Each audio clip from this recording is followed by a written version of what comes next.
तो दोस्तों, यूक्रेन युद्ध ने रूसी रक्षा उद्योग को बड़े पैमाने पर प्रभावित किया है। इस कारण रूस को कई हथियारों और उनके पार्ट्स को बनाने में देरी का सामना करना पड़ रहा है। इस देरी की पूर्ति के लिए रूस अपने मित्र देशों की भी सहायता ले रहा है, जिसमें चीन और ईरान सबसे आगे हैं। युद्ध के कारण रूस उन हथियारों का भी इस्तेमाल कर रहा है जिसे उसने दूसरे देशों के साथ मिलकर विकसित किया है। इनमें से एक है रूसी onyx cruise missile. Onyx missile का एनालॉग ब्रह्मोस मिसाइल के जैसा है। अब रिपोर्ट्स के अनुसार ओनिक्स मिसाइल ने यूक्रेनी एयर डिफेंस को भेदते हुए ज्यादा सटीक हमले किए हैं।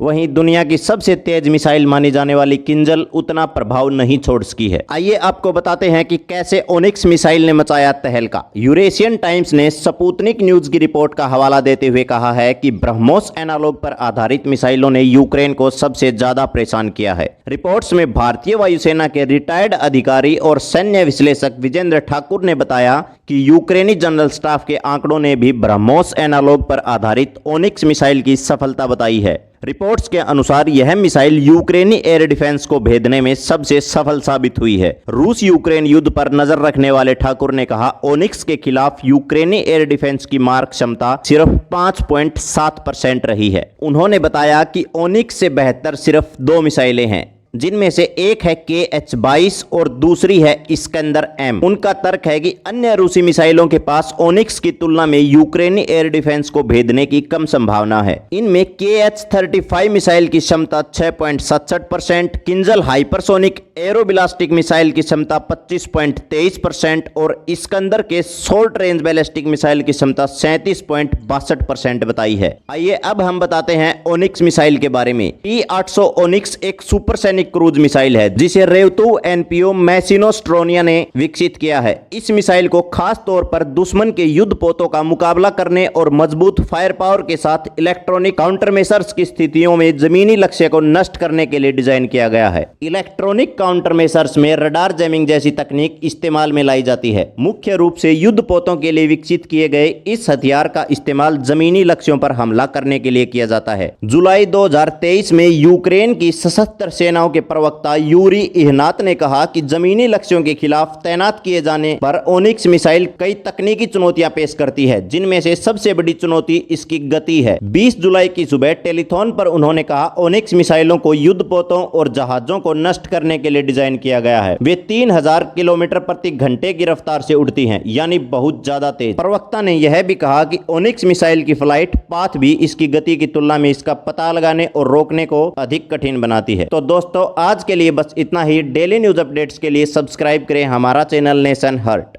धन्यवाद।